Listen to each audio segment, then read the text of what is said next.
Juan Kapitulo 6, versikulo 35.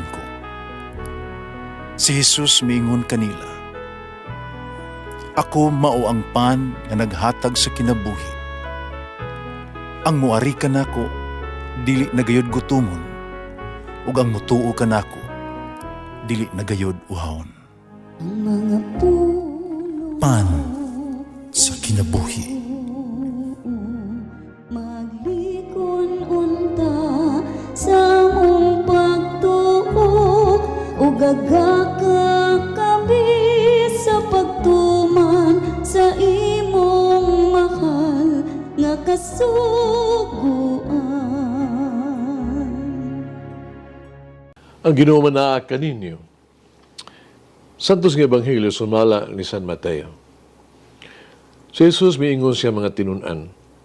Kadungog kamo nga giingon kaniadto. Higugma ang imo ang mga higala, dumti ang imong kaaway. Apan karon sultihan ko kamo, higugma ang inyong mga kaaway o pag-ampo kamo alang sa mga tao nga nagpasipala kaninyo. Aron mahimo kamo mga anak sa inyong amahan nga tuwa sa langit. Kay siya sa walay pagpili, nagpadanag siyang adlaw o naghatag og ulan ngadto sa mga matarong ug sa mga kasasala. Kung paabot man kamo, mabalos kaninyo ang Dios. Kung kamo nahigugma lamang sa mga tao nga nahigugma kaninyo. Bisan gani ang mga kobrador sa buhis, nagbuhat man ni ana. Kung kamo maghihimamat lamang sa inyong mga higala, unsa may mahimo ninyo nga labaw pa sa kasagaran. Bisan gani ang mga tao nga wala magtuo sa Dios, nagbuhat man ni ana. Kinahanglan maghingpit kamo, ingon hingpit ang inyong amahan na tuwa sa langit. Ebanghelyo sa Ginoo. Pasalamati ang Ginoo kay siya maayo, ang iyang gugma mulungtad hangtod sa kahangturan.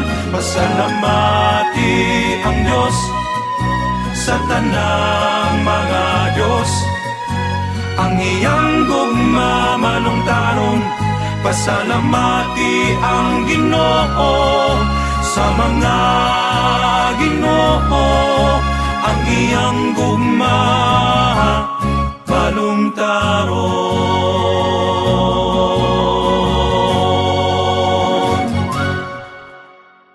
Atong nabasa sa usa ka revolusyonaryo kaayong pagtulunan sa atong Ginoo, diin siya miingon, higugma ang imong kaaway. Para sa mga Hudiyo, ubang relihiyon, ang lagda mao, mata por mata, ang ngipon por ngipon. Alang sa usa ka tribo, no?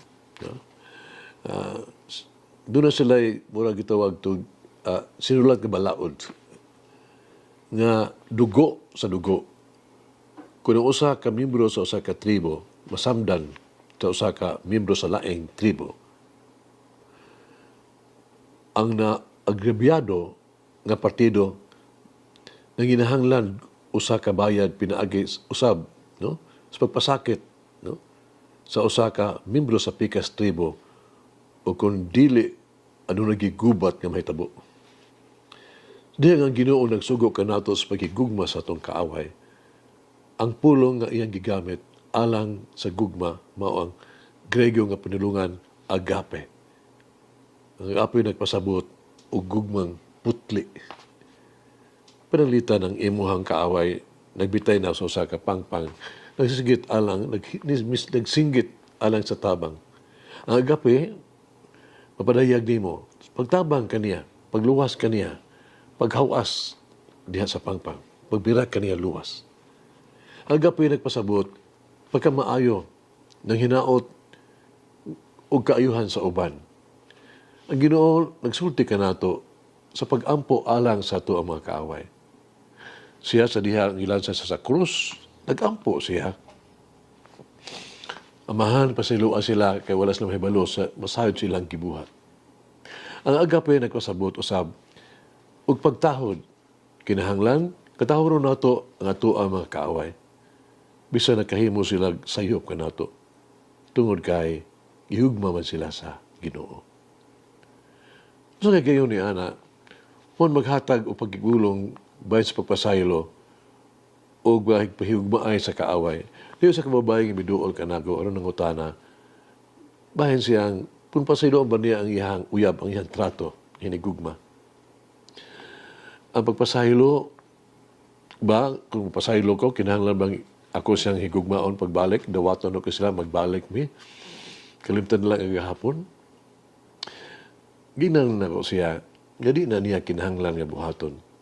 Kinahanglan lang nga hatagan niya ang usa ka matang sa gugma, kawag to agape pa. Higugmaon gihapon. Apay gugma usaw guni ka sa usa ka kaaway is a choice, no? Dili kini a choice and act of the will. Dili kini pagbati. Nga kay gibati. Yet ikaw na higugma ka. Buhat ng maayo lang kaniya. Kasi nasaktan, nasakitan kita gihapon. Pero sa ngalan ni Jesus, mapasaylo kita. Mag-ampo kita. May humao nga Diyos. Tugyan ko kanimo kini umaabot nga panahon sa Kwaresma.